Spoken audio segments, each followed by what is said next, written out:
Hi, I'm Ran Levy. Welcome back to Malicious Life in collaboration with Cybereason.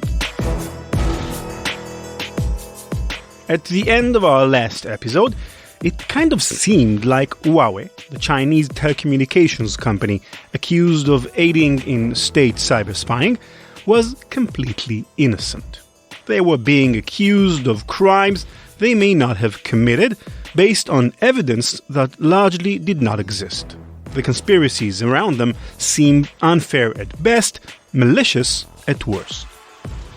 But there's another side to this story, of course.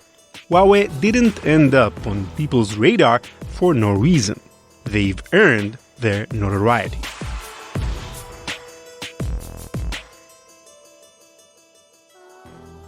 I'll tell you a story so you see what I mean. Remember what Amit Serper said earlier this episode about what Huawei is like? Think of Huawei sort of like a company like Cisco here in the US. This comparison holds a little more weight than Amit lets on. The reason why traces back to 2003 when the executive vice president at Cisco, Mark Chandler, flew to Huawei headquarters in Shenzhen, China, to confront the CEO, Ren Zhengwei. The problem? Cisco had reason to believe that Huawei was copying their, everything. Maybe not everything, but manuals, help screens, a command line interface, and most of all, source code for routers and switches. The evidence was not ambiguous either. For example, Huawei's manuals didn't just read like Cisco's, they contained the same typos. Even high schoolers know to reword the Wikipedia articles they copy into their history papers.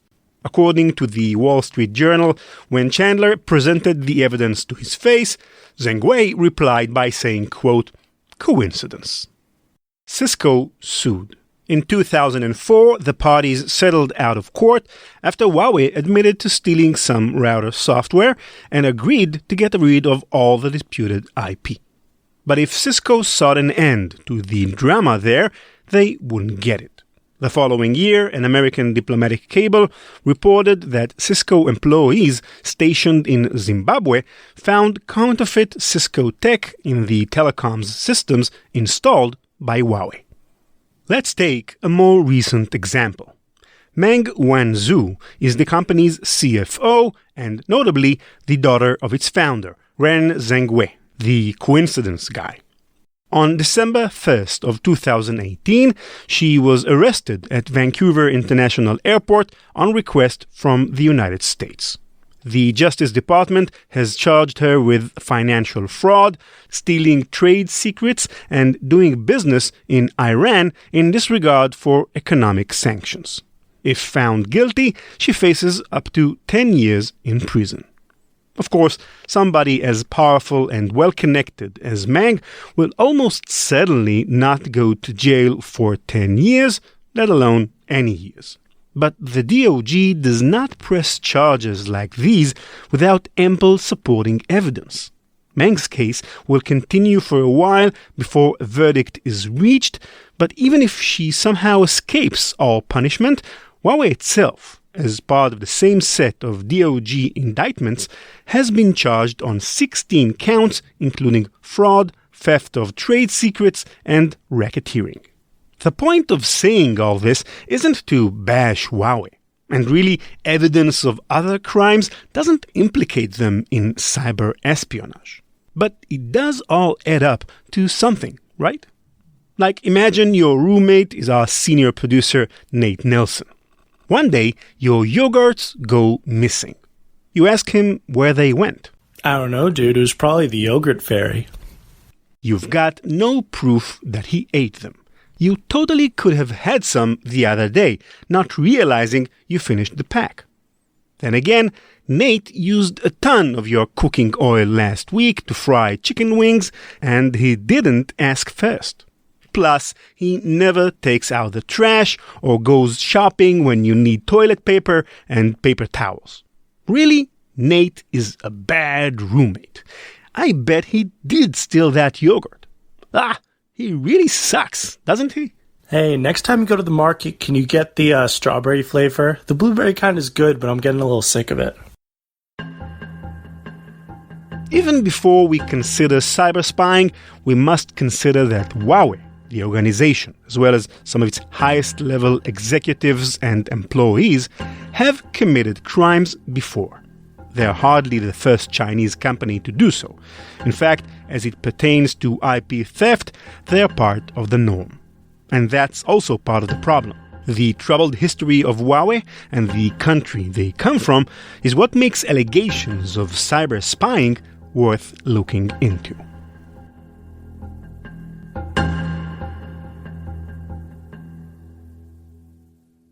The first European country to meaningfully publicly question Huawei's 5G cybersecurity was, of all places, the Czech Republic.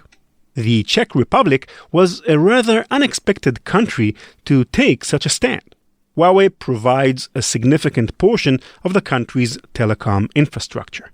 Miloš Zeman, the president of the Czech Republic, has for many years been lobbying for Chinese investment in his country, making multiple trips to China and hosting China's president in Prague. If there were one sign of just how tight the Czech government was with China's, it would be Huawei, which for years has provided all the communications technology for President Zeman himself and his staff. That's trust. That's why it was so notable when, in December of 2018, the Czech National Cyber and Information Security Agency, known colloquially as NÚKIB, issued a warning against Huawei and ZTE, a smaller Chinese competitor. Translated, the notice alleged that China's law forced companies to, quote, cooperate with intelligence services, therefore introducing them into the key state systems might present a threat, end quote. Following the statement, the nation's Prime Minister, Andrej Babiš, called for a ban on Huawei's products within the government, the first of its kind proposed in Europe. But events quickly swung back the other way. After the warning from NÚKIB, Zeman accused his own cybersecurity agency of, quote, dirty tricks. Political infighting ensued. Zeman's side won out, not just because he had greater power than Babiš. The Czech National Security Council found no clear basis for NÚKIB's original claim, and the government ban was struck down. Since December 2018, Huawei has continued with business as usual in the Czech Republic, even earning new contracts on top of those they already had. Still, in other parts of the world, the inciting question didn't feel so totally answered. Does Chinese law require that companies participate in state intelligence? Can we say? Officials in China's government have argued for years that Huawei does not act in service of their intelligence services.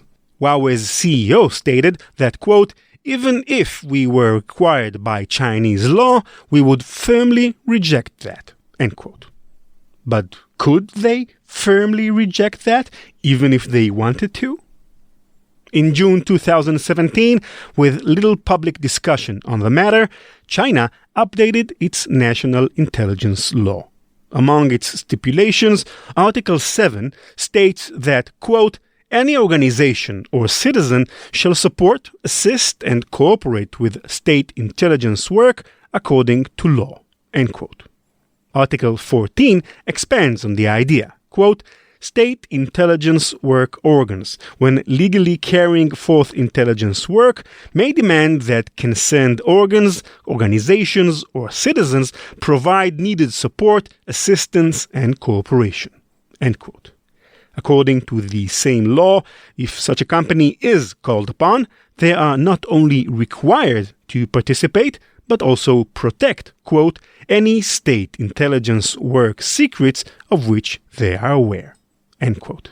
It seems, therefore, that if China's state intelligence were to demand Huawei build backdoors into their 5G equipment for use in state surveillance, Huawei would have to comply, and its executives would have to keep that compliance a secret. But not long after the very public Czech Republic fight, in an attempt to reverse the narrative, Huawei commissioned its own legal review. The review, 37 pages, written by a Beijing-based law firm, reviewed by a firm in London, concluded that Chinese law doesn't appear to require that Huawei would have to participate in government intelligence. Among its conclusions, it's argued that Huawei, the makers of the equipment, are not obliged in the same way that the actual operators of networks are. Also, any Chinese laws that would theoretically apply to Huawei did not extend to its subsidiaries or employees outside of China.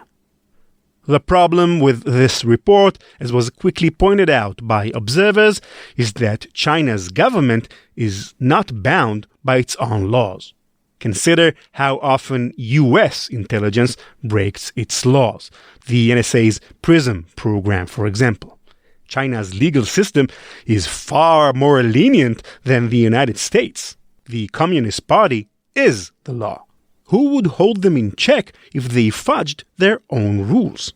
They're the ones who get to decide. But no kid grounds themselves, no teenager turns themselves in for underage drinking. What is Huawei's relationship to the Chinese government? Or perhaps a better question would be, what is any company of Huawei size in China's relation to their government? So the way things work in China is that a lot of companies, or pretty much every company, has some sort of an interface with the government.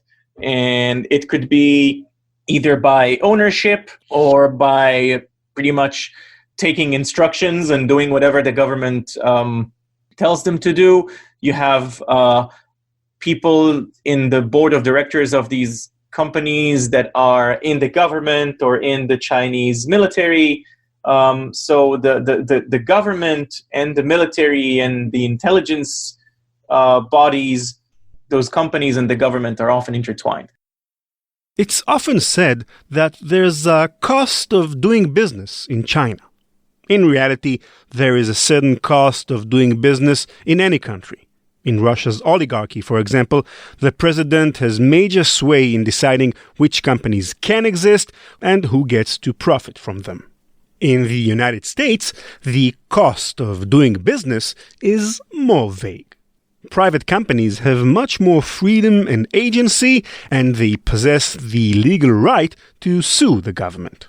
But it's usually a really bad idea to cross the authorities, especially when national security is invoked. The NSA's PRISM program was an example of just how broadly private sector communications companies can be extrajudicially weaponized by the NSA for use in cyber surveillance. But in addition to those cases, there are cases to the opposite. Apple's refusal to provide the FBI with an iPhone passcode crack in their investigation of the San Bernardino terrorist attacks proved that the largest American companies do have the power to defy government order. Chinese companies likely have no choice but to participate with the ruling Communist Party's order, but exactly how much influence the party exerts on any given company isn't usually clear from the outside. In fact, it's expressly made to be unclear. Huawei is a good example of this. Last year, the CIA accused Huawei of receiving funding from Chinese military, national security, and intelligence agencies. The root of these claims and the specific dollar amounts are not publicly known. Last Christmas, the Wall Street Journal wrote that they had received approximately $75 million in state funding over their years of operation. Huawei rebutted that they had received approximately that much money, but in the form of tax breaks and grants for research. If true, these sources of funding are not unique to China and don't on their own indicate government control. Cisco, for example, has received nearly $40 million in the past 2 decades through U.S. state and federal subsidies. Really, $40 million or $75 million in state funding is tame compared to what goes on in some other industries. The Raiders football team, for example, squeezed $750 million out of the state of Nevada to help build their new stadium in Las Vegas. And a few years ago, according to documents obtained by the Wall Street Journal, New York politicians tried incentivizing Amazon to move to Queens by offering them $2.5 billion in tax breaks and grants. All this is to say, when state money ends up in corporate hands, it's not necessarily an indicator of political influence. Cisco, Amazon, and the Raiders are not controlled by their state governments. This may also be the case in China. Alternatively, China's government could be using ostensibly legitimate forms of funding as a way of funneling dirty money. It is in the interest of both China's government and their corporations to obscure their connection as much as possible in the eyes of the outside world. For multinational companies, it's a bad look to be seen as a puppet of the state. For the state, local companies provide 2 weapons: resources and plausible deniability. Those of you who've heard our Malicious Life episodes on China versus GitHub know exactly how this all goes down. In that episode, we discussed how the Chinese government, on 3 notable occasions in the last decade, weaponized Baidu, their equivalent of Google, to launch denial-of-service attacks on the website GitHub. In those attacks, the state was able to take control of Baidu's IT infrastructure and weaponize the huge amount of traffic that flow through their online services. It worked so well that the third time around, they managed the single greatest DDoS attack recorded in history to that point. Today, we're pretty sure that China's government was behind each attack. But it took a lot of investigative work to get to the point where we could say that. And even with that being said, there's not exactly any 100% definitive proof. It is precisely stories like this that worry Western governments. Can you blame them?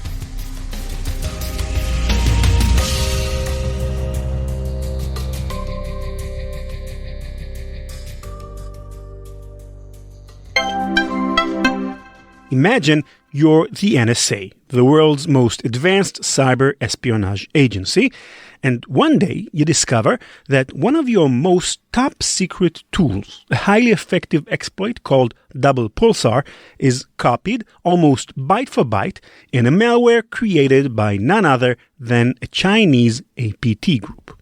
I can almost hear the gears turning inside your head. What? How can this be? Was the NSA hacked? This is the topic of an episode titled UP Synergy in a new podcast called CP Radio.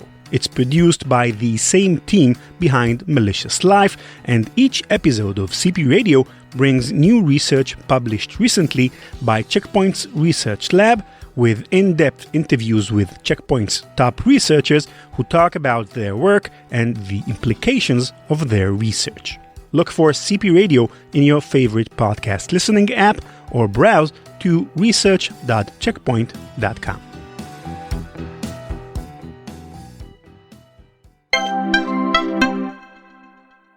The response to Huawei's threat has been handled very differently by different governments around the world. As a case study, consider the 5 countries that make up the so-called Five Eyes Intelligence Alliance: America, Australia, New Zealand, Britain, and Canada. Only one of these countries had taken early, aggressive, consistent action to protect their national comms infrastructure from possible Chinese state influence. Can you guess which one it was? Australia. In 2012, Australia's government banned Huawei from participating in the national broadband network. In 2018, New Zealand took similar action by blocking a local telco company, Spark, from using Huawei equipment. We might call this a soft ban, a precedent more than a rule. The U.S. ban, as well as the recent Department of Justice indictments against Huawei, its subsidiaries, and members of the company, have caused the recent surge in Huawei press. But the lead-up to the ban far predates the Trump administration. Every U.S. president since George W. Bush has had to grapple with what to do about Huawei.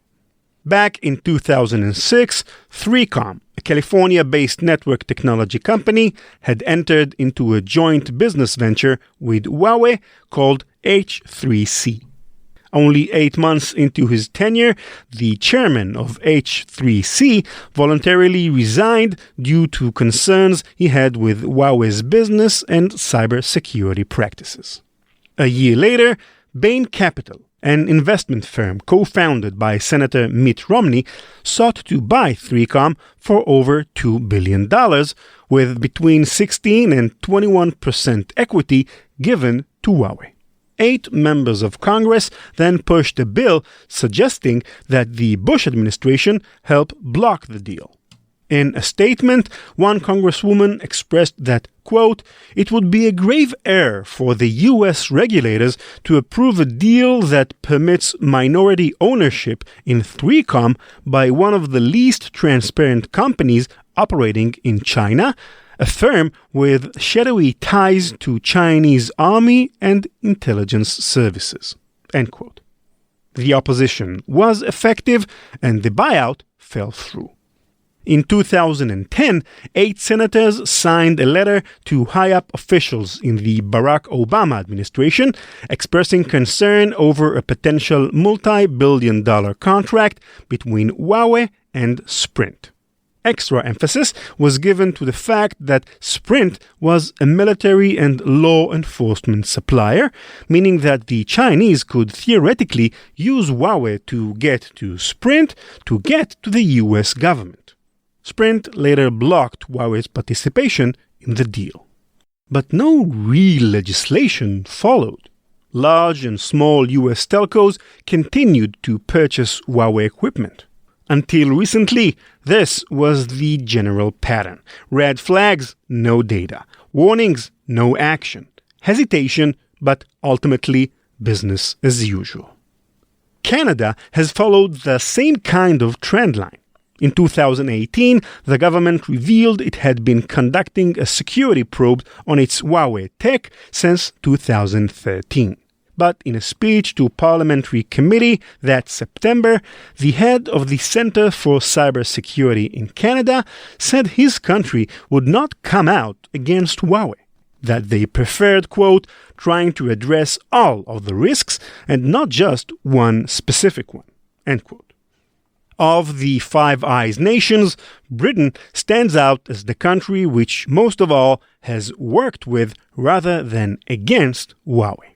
In 2009, spy chiefs from GCHQ, the NSA of the UK, warned government ministers of the potential for a, quote, deliberate attack by China. But in 2010, the same agency partnered with Huawei to form the Huawei Cybersecurity Evaluation Center. The same year, a 40-year veteran and former head of engineering at GCHQ took a position at Huawei. And in 2011, a former chief information officer for the UK government did the same. In 2012, Prime Minister David Cameron and Huawei CEO signed a long-term investment deal worth $1.3 billion. As recently as this year, Britain's government said it won't exclude Huawei from its upcoming 5G infrastructure investments. It will limit their market share to 35%, though, and their equipment will be excluded from sensitive geographic locations. The agreement to allow Huawei 5G came in direct opposition to U.S. lobbying.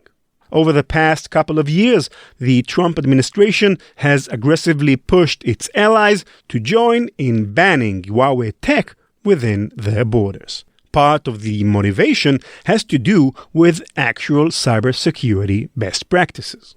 These companies work closely together in cyber intelligence. If America is worried that China can peer into Britain's network, they're going to be less likely to cooperate on sensitive projects in the future. But part of the motivation also has to do with politics and cold, hard cash.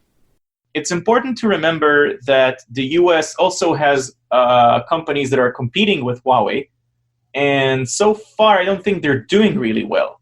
So if right now Huawei has a better product than the American companies, then it kind of makes sense that all sorts of Congress members and all sorts of other kind of representatives will make all sorts of alarmist announcements about the security of Huawei's products.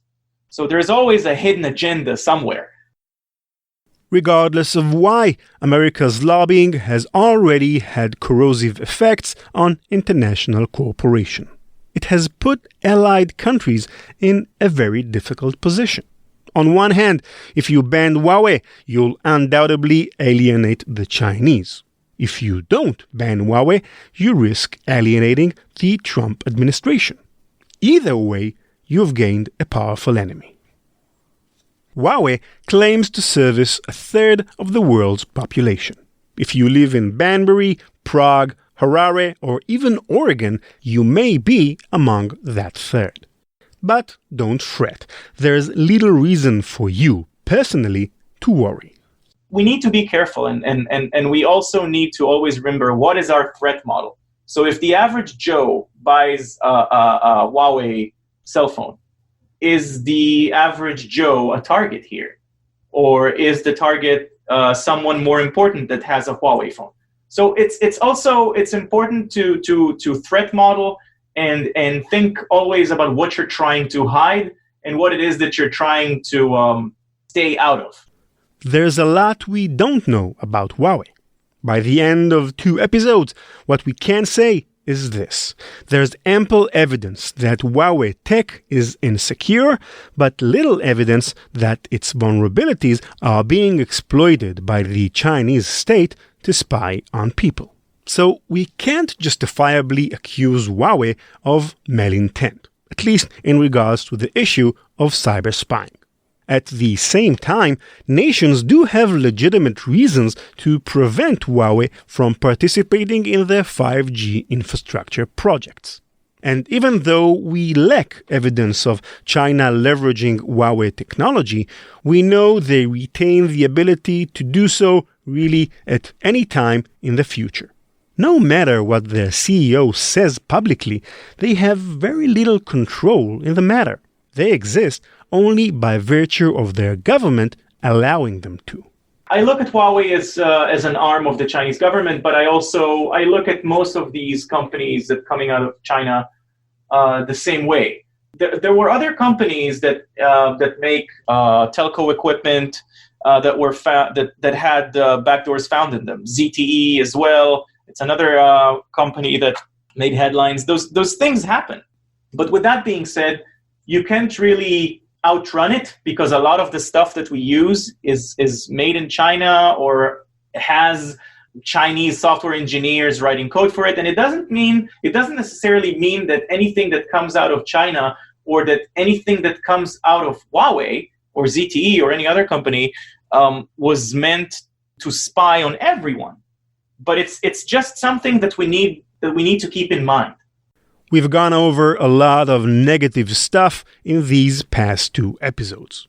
But if you ask me, even with all the reasons to avoid Huawei and all the bad press they've been getting, I think they'll come out of this just fine. So a few years ago, I met with the network architect of a fairly large ISP in a different country. And he told me that his company was using almost exclusively Cisco and Juniper Networks equipment.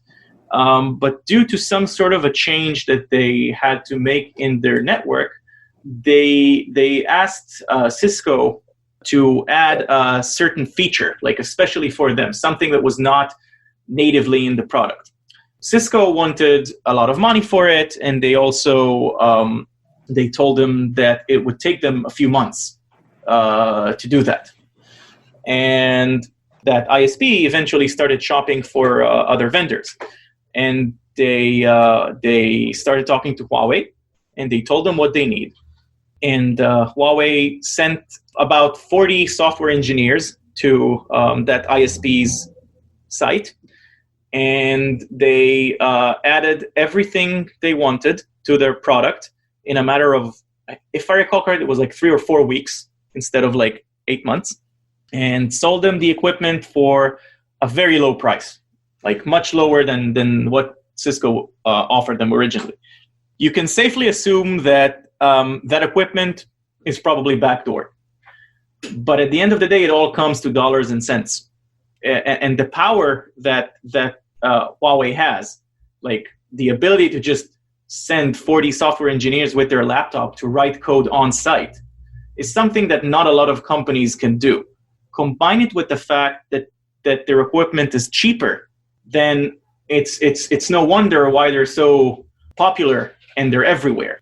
So at the end of the day, when what you look at as a business executive is dollars and cents, then we're going to see our privacy compromised as a result of that, because more privacy usually costs more money. People reuse bad passwords, companies only pay for protection after getting hacked, and governments would rather buy border walls than firewalls. Cybersecurity, outside the confines of the industry, is taken only somewhat seriously. Money, on the other hand, is important to everyone, and Huawei is, in almost all respects, cheaper than the competition. Whether it be state funding, exploitation of workers, or some kind of trade secret, Huawei, next to their Western equivalents like Cisco, usually comes out as the viable budget option. So, until the day we find Xi Jinping using a Huawei router backdoor to watch a video feed of your mom clipping her toenails in the kitchen, Huawei will continue to be a preferred option for telecom providers around the world. In the end, it probably won't matter much. But it might.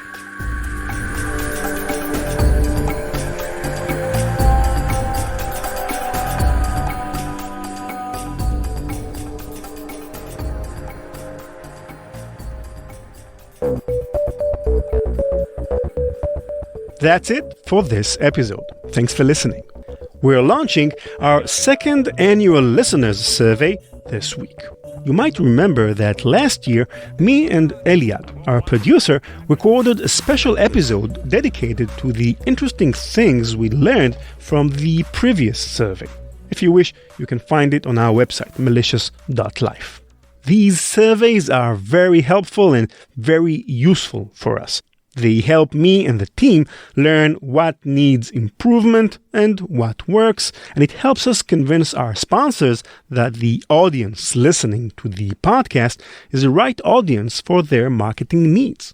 So, by answering the survey questions, you're helping us in a very big way. Naturally, all the answers are completely anonymous. You can find a link to the survey on our website, malicious.life. On Twitter, we asked you, our listeners, do you think Huawei's products contain hidden backdoors planted by the Chinese government? The poll results were conclusive. 75% of you think that yes, Huawei does plant hidden backdoors in its products. However, the poll does not tell the whole story, because in the subsequent thread, we had many comments such as this one from Caleb Newman. Quote, U.S. government throwing around accusations of hidden backdoors in Chinese products placed by Chinese government. Isn't that the pot calling the kettle black? Snowden told you. End quote.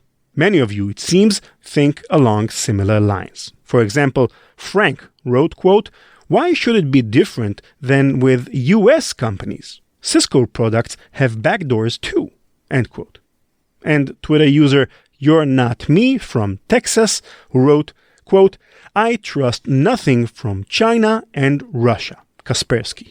But then American companies also have their products reporting back to them, and it's not always a stretch for them to turn that info over to the government, like how Google recently agreed to share anonymized location data." End quote. Johannes Ebner from Munich wrote, quote, "Everyone plants backdoors. Why should the Chinese be any different from the US?" End quote. As for the minority view, some listeners think that the allegations against Huawei are part of a cynical attempt to hurt their competitiveness, like KMD, who wrote, quote, "I believe it's not just Huawei who do this backdooring, but some Western companies as well. Huawei is just being outed to keep stifle the competition." End quote. And also Brandon, who writes, quote, "I don't buy the hidden backdoor thing. It's a Western ploy to keep out competition. Also, technically, it doesn't make a whole lot of sense." End quote. That last one is interesting because I don't know why planting backdoors doesn't make sense technically. So, Brandon, feel free to elaborate on that if you wish. A big thanks to all of you who participated in our discussions over on Twitter. Malicious Life is produced by PI Media. Thanks again to Cybereason for underwriting the podcast. Learn more at cybereason.com. Bye-bye. TK Music.